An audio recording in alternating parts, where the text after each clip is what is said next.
Bismillah. Assalamualaikum warahmatullahi wabarakatuh. Alhamdulillah. Alhamdulillahilladzi hadana lihadza wa ma kunna linahtadiya laula an hadanallah. Asyhadu an la ilaha illallah wahdahu la syarikalah wa asyhadu anna Muhammadan abduhu wa rasuluhu amma ba'd. Teman-teman yang dirahmati oleh Allah Subhanahu wa taala, di sini saya akan mempresentasikan tugas UAS dari mata kuliah tafsir tematik ayat ekonomi syariah yang diampu oleh Ustadz Dr. Kiai Haji Ahmad Alim LCMA dari Prodi Ilmu Al-Quran dan Tafsir. Baik, langsung saja.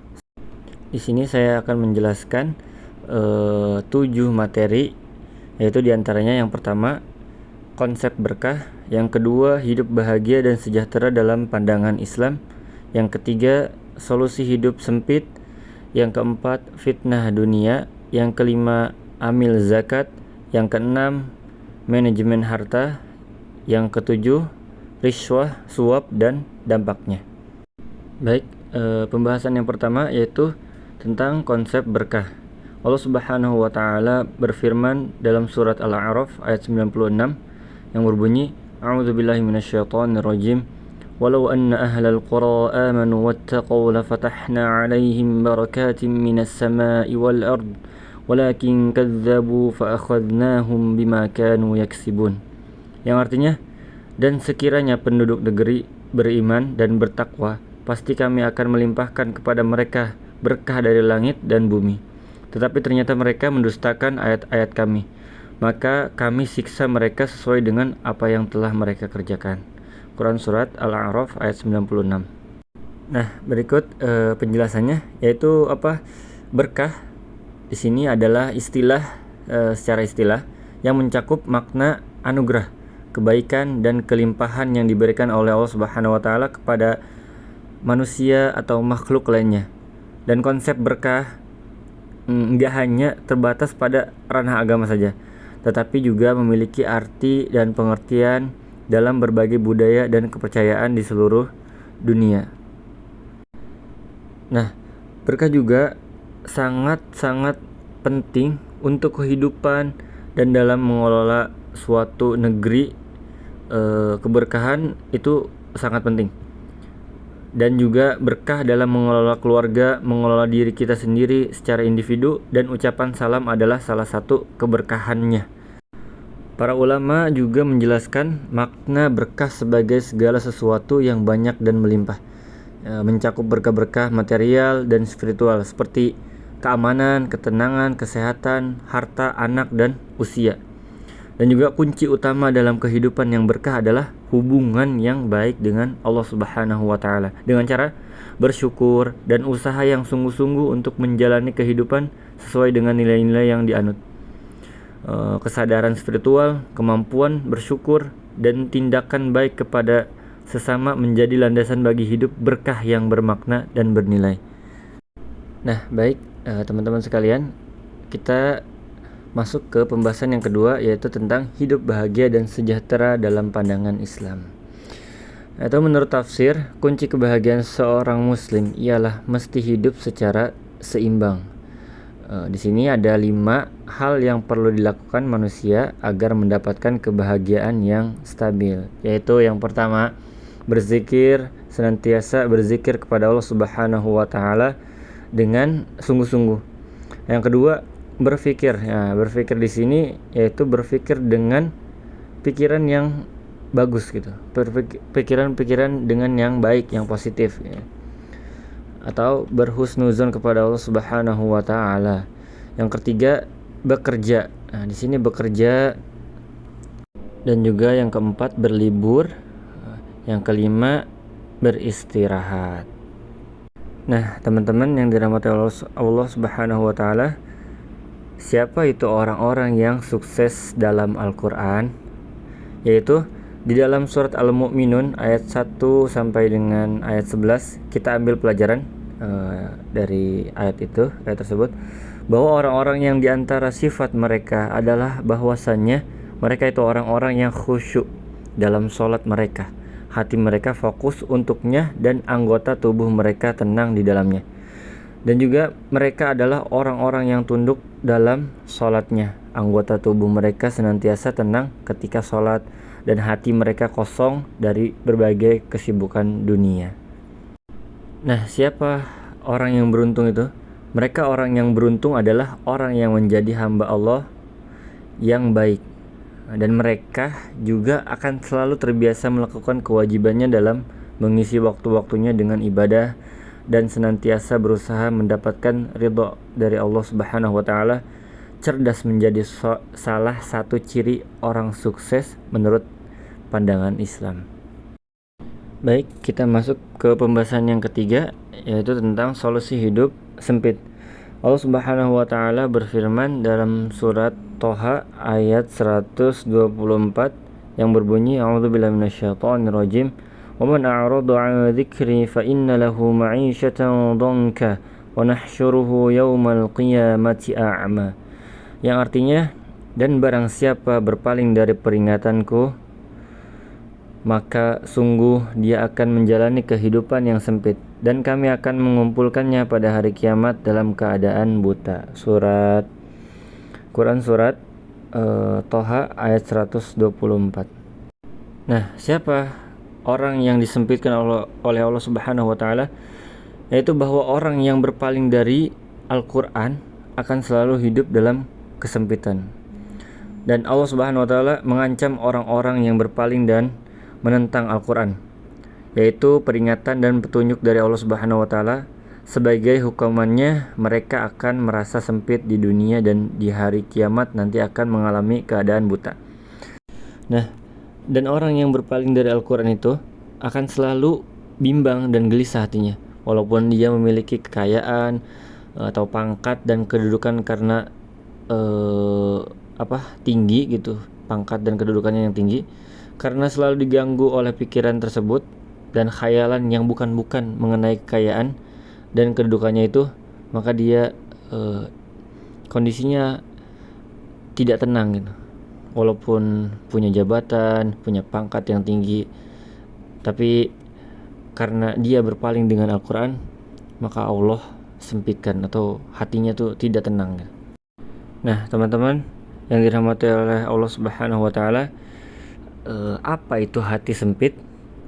Yaitu hati sempit merupakan istilah yang muncul dalam Al-Qur'an, mengacu pada kondisi batin seseorang yang mencakup kesedihan, kesulitan, kecemasan, ketakutan, dan kegelisahan dalam menghadapi berbagai situasi kehidupan. Nah, itu masuk golongan-golongan orang yang sempit itu seperti itu maksudnya contohnya. Baik, teman-teman sekalian yang dirahmati oleh Allah Subhanahu wa taala, di sini kita masuk ke pembahasan yang keempat, yaitu fitnah dunia. Melalui surat At-Takatsur, Allah Subhanahu wa taala mengingatkan para hamba untuk tidak berlomba-lomba dalam hal keduniawian yang mampu menyebabkan diri seseorang itu lalai terhadap akhiratnya. Baik teman-teman sekalian, kita bacakan dari Quran surat At-Takatsur. Kita ambil dari ayat yang pertama dan yang kedua, yang berbunyi, A'udzubillahi minasyaitonirrajim, Bismillahirrahmanirrahim. Alhaakumut takatsur hatta zurtumul maqabir.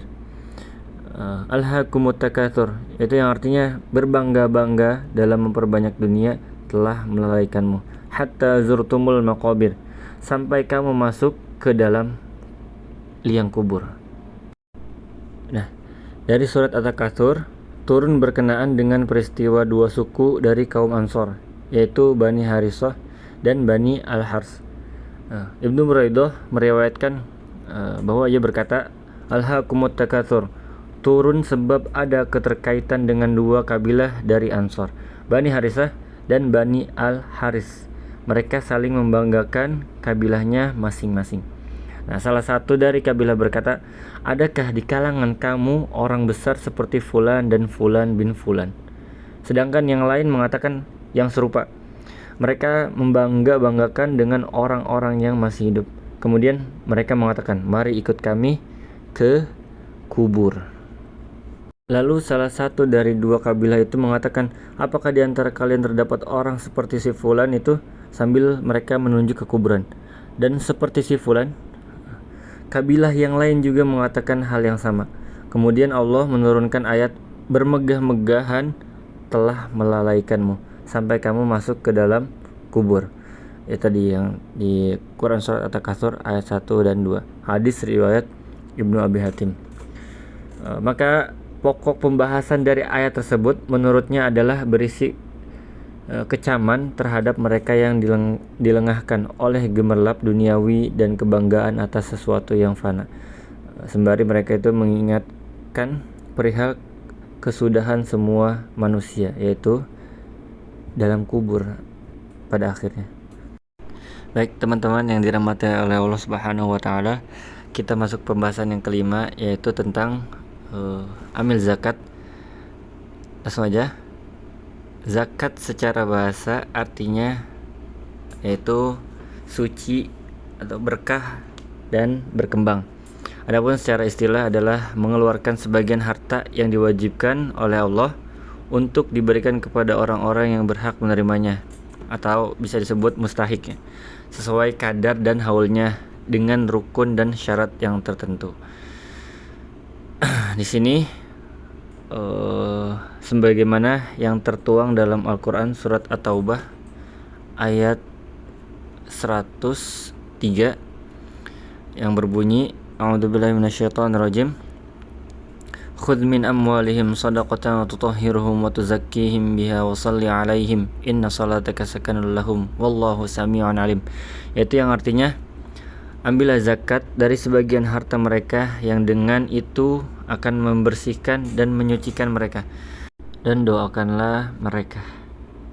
Nah, adapun siapa saja golongan yang berhak menerima zakat, yaitu yang sudah tercantum dalam Al-Quran surat At-Taubah ayat ke-60 yang berbunyi, innamas shadaqatu lil fuqara'i wal masakin wal 'amilina 'alaiha wal mu'allafati qulubuhum wa fir riqabi wal gharimina wa fi sabilillahi wa banis sabil fariidatan minallah wallahu alimun hakim. Itu yang artinya, sesungguhnya zakat itu hanyalah untuk orang-orang fakir, orang miskin, amil zakat yang dilunakkan hatinya, itu seorang mu'allaf, untuk memerdekakan hamba sahaya, untuk membebaskan orang yang berutang untuk jalan Allah, dan untuk orang yang sedang dalam perjalanan, sebagai kewajiban dari Allah Subhanahu wa taala. Quran surat At-Taubah ayat 60. Baik teman-teman yang dirahmati oleh Allah Subhanahu wa taala, kita masuk ke pembahasan yang keenam, yaitu tentang manajemen harta. Yaitu menurut pandangan Islam, harta bukanlah tujuan, namun hanya sebagai sarana untuk memperoleh ridha Allah Subhanahu wa taala, yaitu untuk melaksanakan kegiatan zakat atau seperti infak dan sedekah. Harta secara bahasa adalah al-mal, yaitu yang artinya barang milik.